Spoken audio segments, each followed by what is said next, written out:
Hello everybody, welcome to an extra special episode of Best of British Blackwell.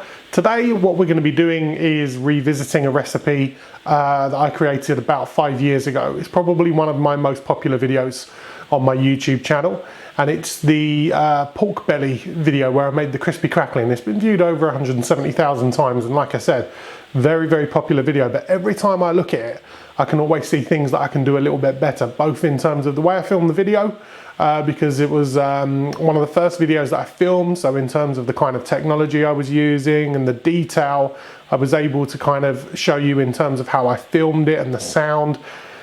It wasn't my best piece of work, but then also, you know, as time's gone on, I've developed different techniques of making that particular cut of meat taste, you know, even better.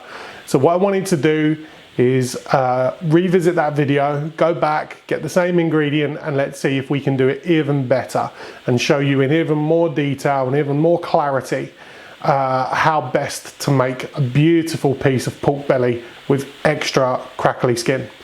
So come over, have a look at the ingredients, and let's get going again. So here we go. This is our key ingredient in this. It's a lovely, beautiful piece of pork belly. What are we looking for when we buy a piece of pork belly? There's three things you need to look for, which I think are absolutely key. And that is a nice layer of skin, a decent amount of fat, but also a real decent amount of meat. You don't want a really fatty piece of pork belly because you're not going to end up with any meat on it, but you do want enough fat for it to kind of render down and make that meat extra moist. In terms of the skin, you don't want thin skin, you want this to crackle, so you want a good couple of millimeters of thickness in the skin, and then you'll see there's some fat under there as well, which will eventually render out. You also want to see almost a grading of fat to meat. So at the front here, as you get closer to the chest of the pig, you're looking for more meat than you are fat. But at the back, there you go, you want more fat than you want more meat. And then when you turn it on the side, you'll see there's a gradual increase in the amount of fat that's actually in this meat to the proportion of meat, and it goes from fatty at one end to meatier at the other. On the bottom here, what we want to do is go ahead and trim most of this fat here. Yes, this will render down, but we don't really want it on there in the first place. So we want to make sure that we expose as much of that meat as we can. But here, I mean, the butcher will do this for you. I tend to do quite a lot of basic butchery at home.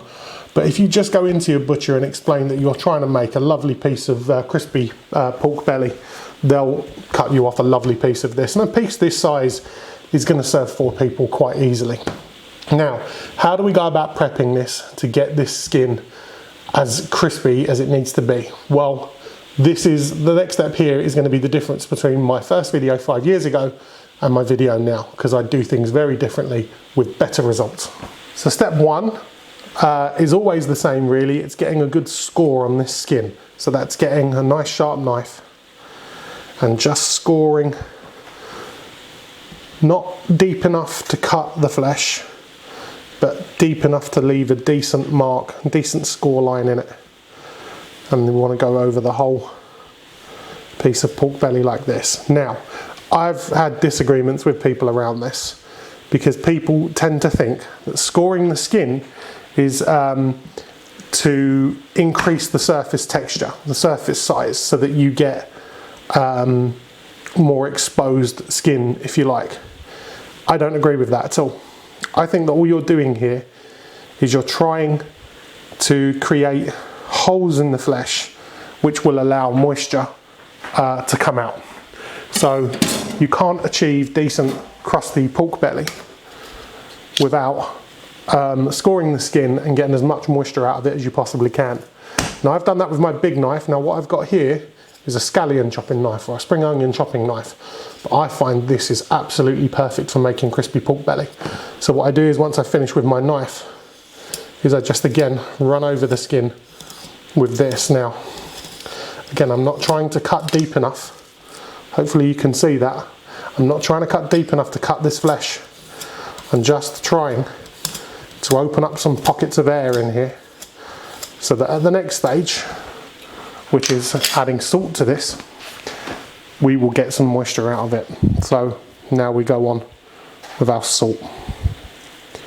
And we just give the flesh a real good covering. And then we leave it for about 15 or 20 minutes. And when we come back, we should see that some moisture's risen out of this pork belly. Okay, so this has had about 20 minutes just to sit here and absorb some of that salt. Well, in fact, it's not absorbed the salt. What the salt has done is drawn moisture out of this skin.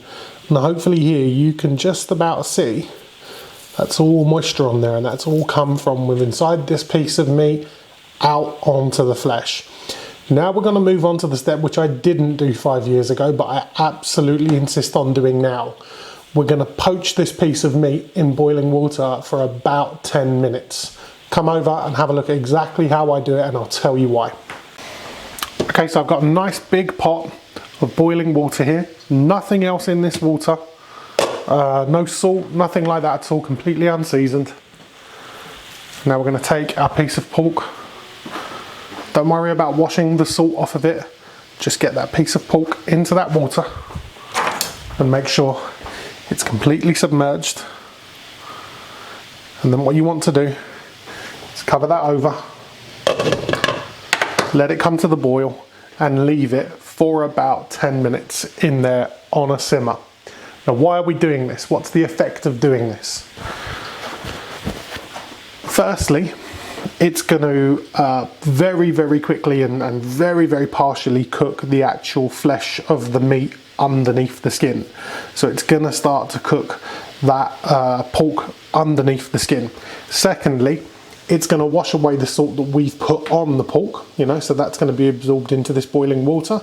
And it's also going to soften that flesh by removing, the poaching process actually removes more moisture from the skin.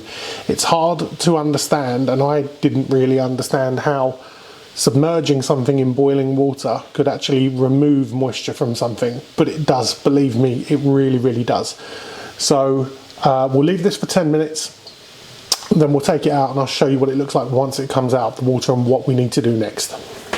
So after 10 minutes of poaching, we've taken the pork out, and this is what it looks like.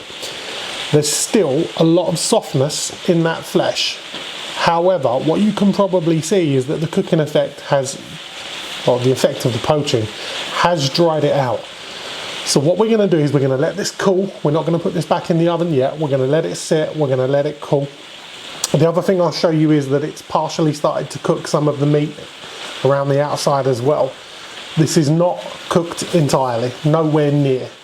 What we're going to do is just let it sit, but while it's sitting, get some more salt onto that flesh so that it can work out the rest of the moisture in there. When we're ready to get it into the oven, we're going to ramp the oven right up as hot as we can just before we put it in there. And I'm going to show you just how well this flesh comes out. So after the poaching, we've now allowed the meat to get back down to room temperature. And now it's time for the final treatment before it goes into the oven.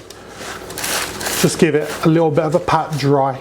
It's nice and dry already, so we know that we've got most of that moisture out. We get a little bit of oil. Just with our fingers, just massage that oil in.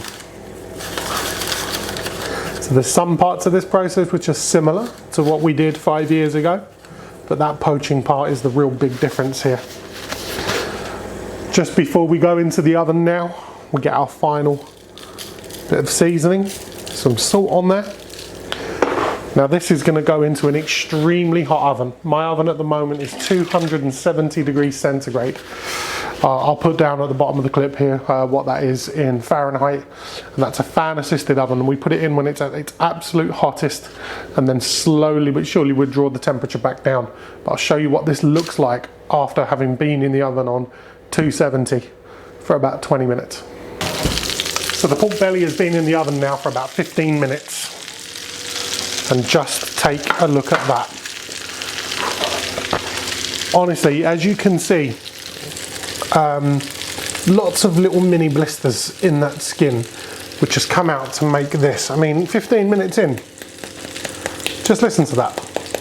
And I have absolutely no problems in taking this out of the oven and losing a bit of heat in it, because this is not gonna go soggy, it's not gonna dry out.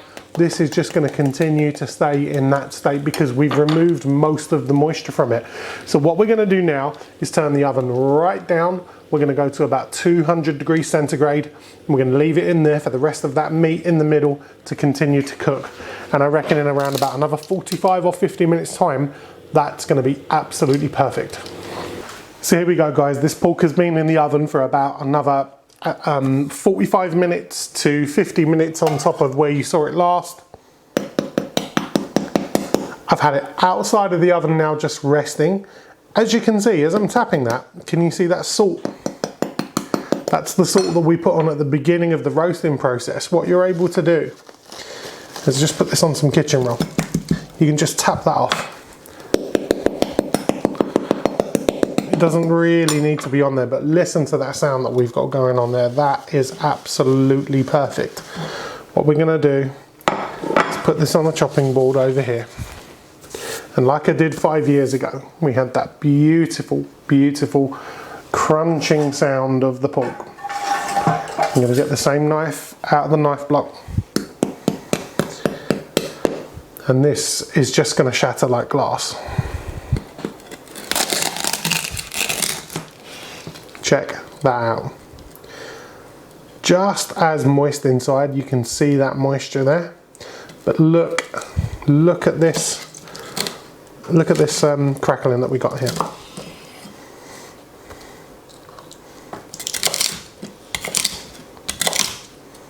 Let me give this a try. Wow. So that pork is just absolutely divine. It's so much better when I compare it to what I was able to produce 5 years ago. And what I think I'm trying to demonstrate here is that not only have I got better kind of filming techniques, and you would have been able to see in much more clarity now how I produce things, but also the evolution of how you cook things as well. So it's all about taking influence from other people. This pork here is so good, but it's a result of, you know, researching, investigating, using different people's techniques. But I felt that the video needed to be updated. I hope you enjoyed it. I wish you all a Merry Christmas, and I'll see you again soon. Thank you for watching. Bye bye.